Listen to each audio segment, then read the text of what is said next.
Fabiana Camilla from Rakuten TV. We're talking how representation matters, creating an inclusive film industry from script to screen. Hi Fabiana, how are you? Hi, hello. I'm fine, thanks. How are you? I'm really good, thank you. It's been a fantastic event so far. We've had more questions than we can cope with, but I'm never going to complain about that.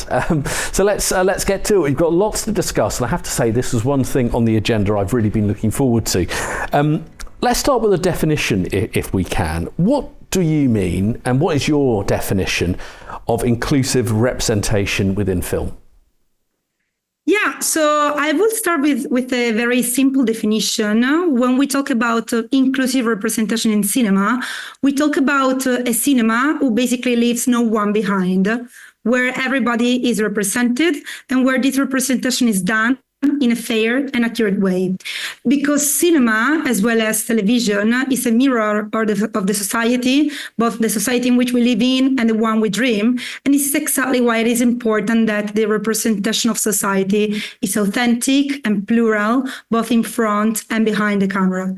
And if we think about the cinema, which we have always constructed our imagination with, we will probably not remember many people with disabilities, for example, or we will not find many women in leading roles, or Black people, or transgender people, for example. Or if we will find them, maybe these characters will be, in most cases, be portrayed in highly stereotyped ways. And we will probably see them in marginal roles, or even worse, we will see them that, yes, they are visible, but with a narrative that stigmatizes, that victimizes them. And in the end, that is even worse, because that creates biases, that creates prejudice, which is the main driver of a society for creating social exclusion, for leaving people behind. And yet, this is what society is. The society we live in is not only made up of white people, cisgender people, people without disability, and so on. The society where we live in is complex, and the representation that we have been accustomed to do so far does not reflect the reality, but only its models of power. And this is precisely why, when we talk about women, people with disability, or neurodivergency, or BIPOC, for example, to name a few, we speak about marginalized or disadvantaged groups, because we refer to groups of people who are underrepresented and who do not have equal access to the opportunities of other dominant categories.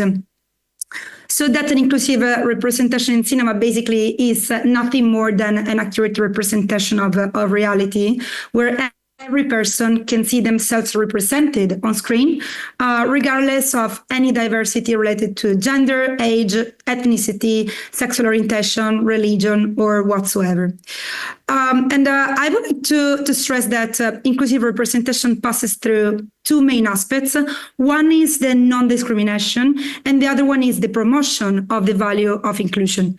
The non-discrimination consists in the deconstruction of stereotypes and prejudice, many of them which are unconscious, and that convey a single model of normalcy, as if there were a unique standard to adhere to, and those who do not adhere to them are labeled as not something.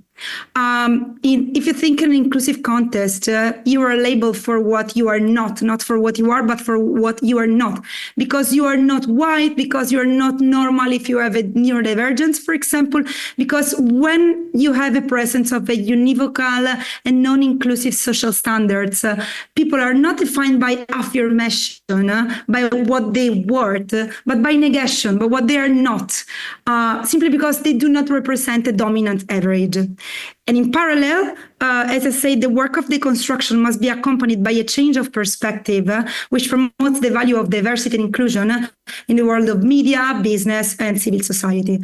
And in the case of cinema, to come back to your question, the lens of inclusivity must be applied throughout the entire film supply chain, as we say it in the title, from script to screen.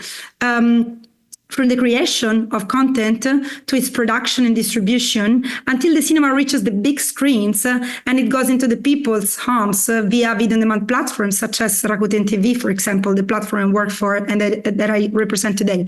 And this value chain approach is the only one to create equal opportunities for access, presence, and fair representation for all people, regardless of any differences in gender, disability, ethnicity, religion, etc. So I hope I've been clear with this definition.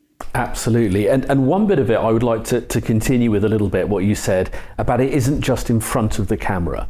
Behind the camera is just as important, do you feel, whether it's the directors, the writers, the people, how important is it that it is reflected on that side, the creative side, instead of just the things that people see on the screen? Yeah, it's important for a very basic but deep reason that we are what we watch. And if we continue to represent only one part of society, we will continue to leave out all the others. And that's valid in front and behind the camera.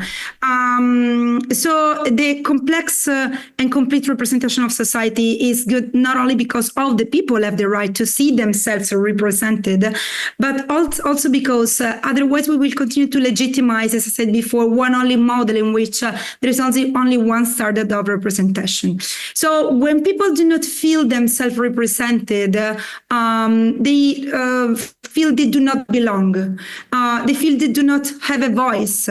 Perhaps they feel wrong because, as we say, they do not adhere to a certain ideal of representation, and this generates frustration. This generates social exclusion, and it is unbelievable to think that an industry whose mission is just to entertain people, let's say, can have such a great responsibility. But yes, it does. It has a responsibility because television and cinema create cultural and social models that will determine the way in which a person feels excluded or included into society.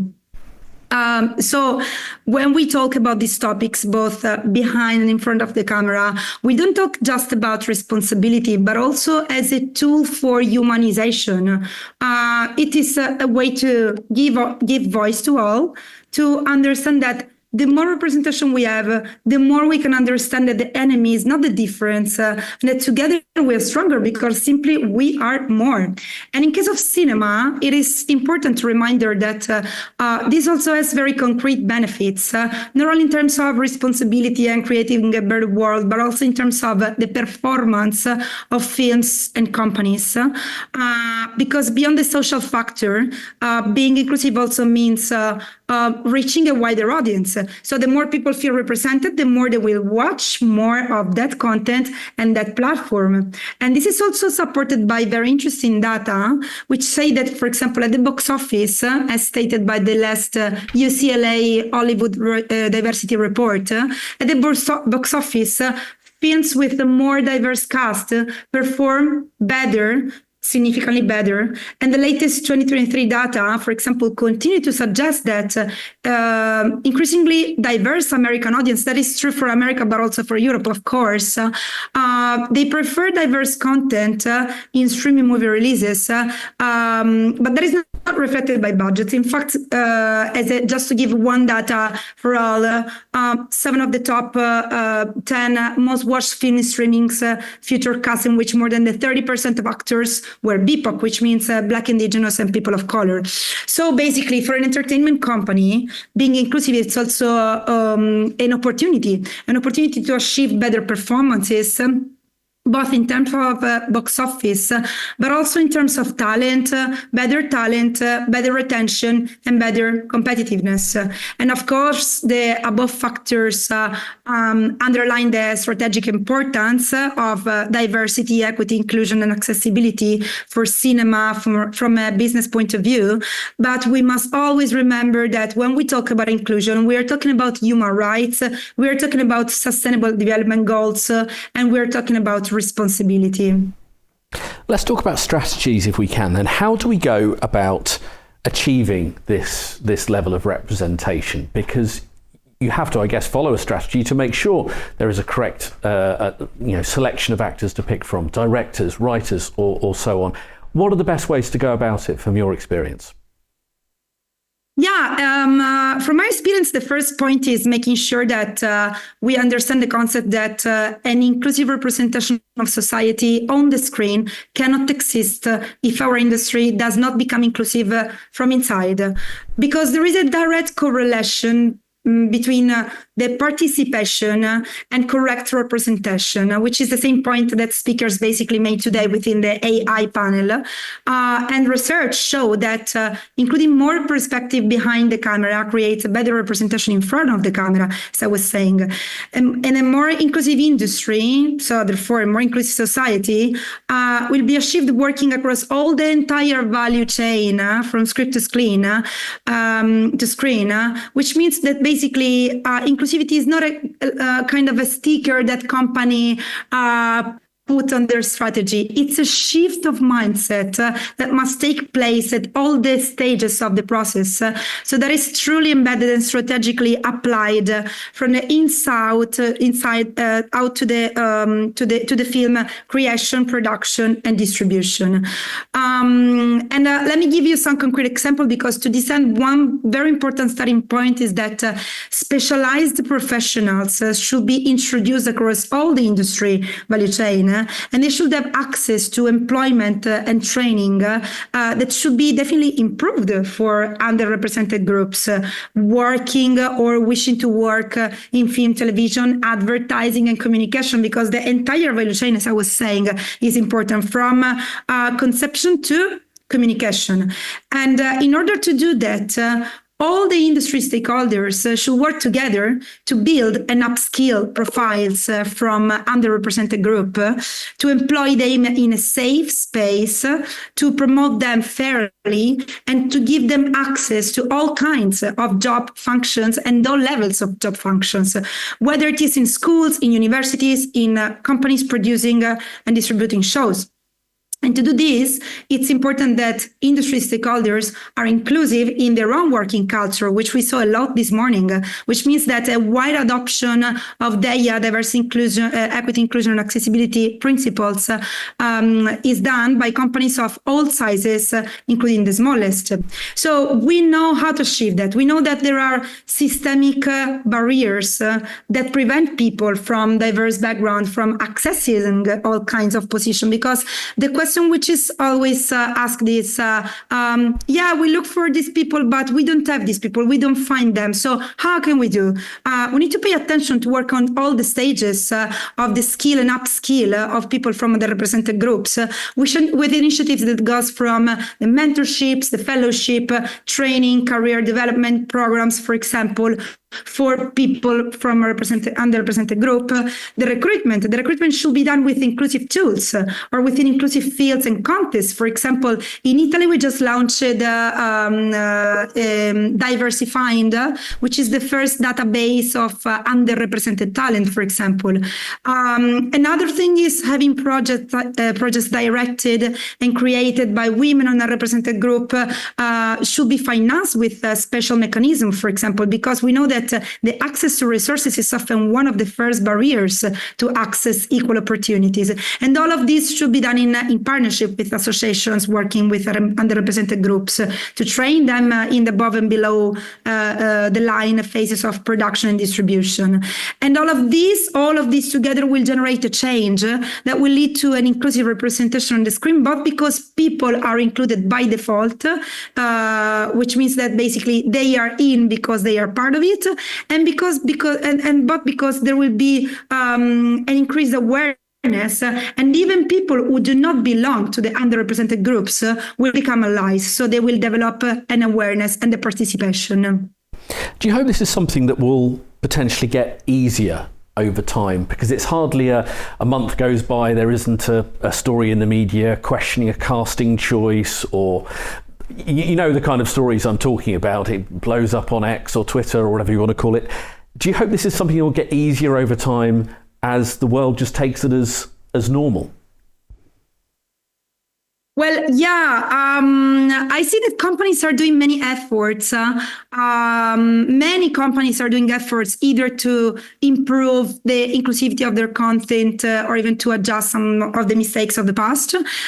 For example, in Rakuten TV, to improve our inclusivity, we dedicated an entire section of our platform to these issues. For example, stories of women who made history in sports, which are normally highly stereotyped as male sports. And in July, for example, just to give you an example, we released a documentary called We All Play, which focuses on the inclusion of the LGBTQ IA plus community in sport.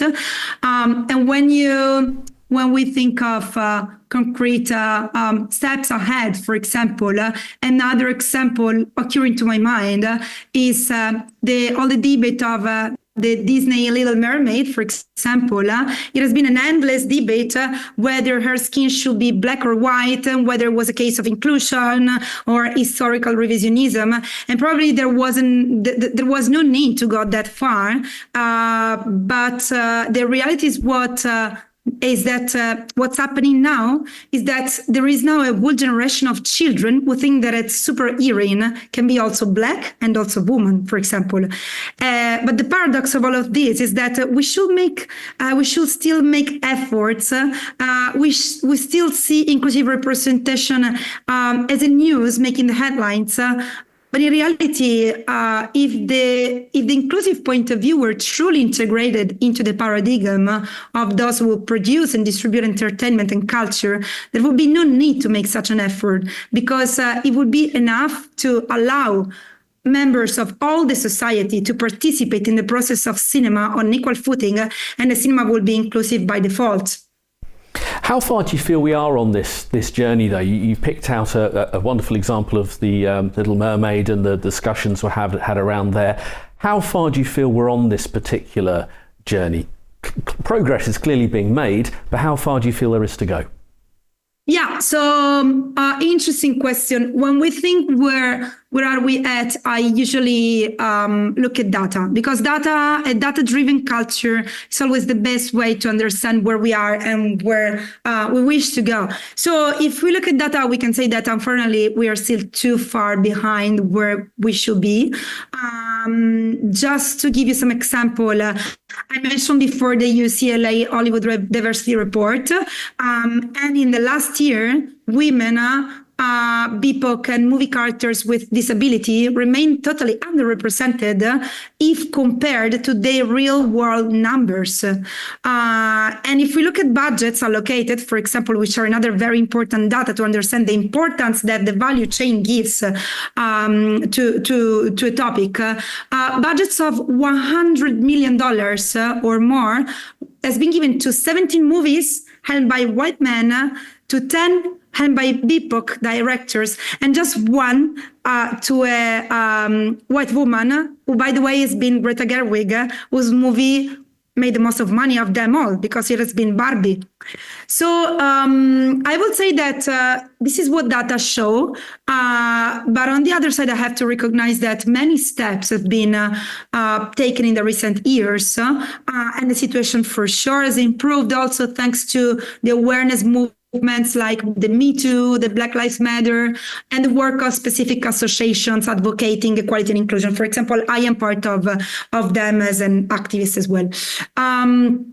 And on the other side, I think that a crucial role has been played by the so-called woke culture.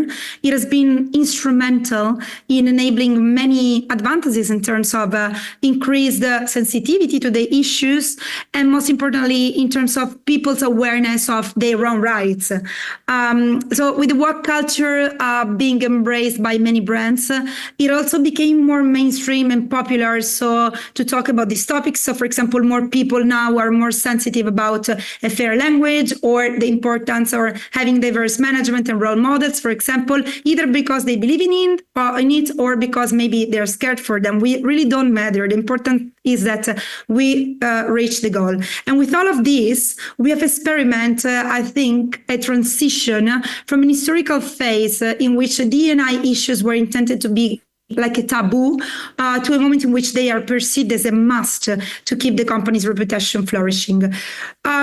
However, my concern is that as long as the woke culture is a wave, there will be always phases of ups and downs, but we cannot afford to live in a society in which human rights are only guaranteed in moments of ups, because what happens in the moments of downs, So we hope that, my hope every time that I talk about these topics is that as soon as possible, we won't have to talk about it anymore, because it will happen by default. It will happen through a sustainable change in society, and it will be so embedded in our society that it won't be a news anymore. So that is just to round up really your hope. So in 10 years' time, if we have an actor cast as a black Henry VIII, or however the casting is done for whatever role, it'll just be accepted, acknowledged, and everyone will just celebrate the performance for what it is. Yeah, I think that we really cannot forecast where the society is going, because we are doing our best. And I think this event is doing great, by the way. But the representation of inclusion will depend on how the society itself is willing to include or marginalize people. This is why, once again, I always remember that and remind that when we talk about DNA, we don't talk about beautiful purposes, we talk about human rights. The real turning point that needs to happen in the future is to create a collective understanding of the problem, where the conversation is not only held by those who are directly involved. So, for example, as I said, women or people from represented groups, or people who are already educated on the subjects, because as we have seen, this is a matter where everybody of us has to gain something, let's say. What we really need to see is a change of perspective when where happens that when we talk about inclusion, we are not talking about giving a space to somebody, allowing a space, but we're talking about people taking their own space, their own deserved space.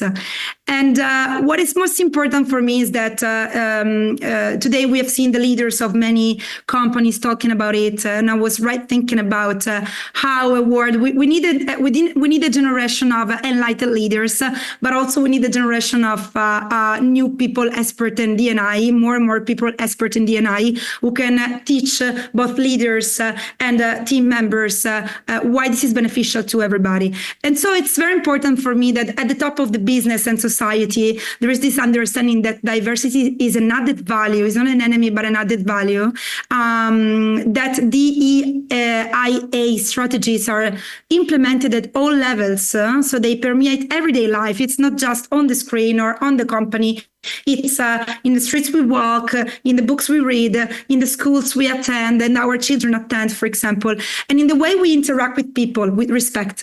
All of this, for sure, coming back to, let's say, the topic of the presentation, should be reflected on the screen in a narrative which is fairer, which is more true, which is diverse, which is colorful, and which, in one word, is complex as the world in which we live in. Absolutely, and that is a fine place to round things up there. Fabiana, thank you so much for joining us. Really enjoyed our conversation. Thank you for joining us here at Sustainability Live, Diversity and Inclusion. Thank you so much.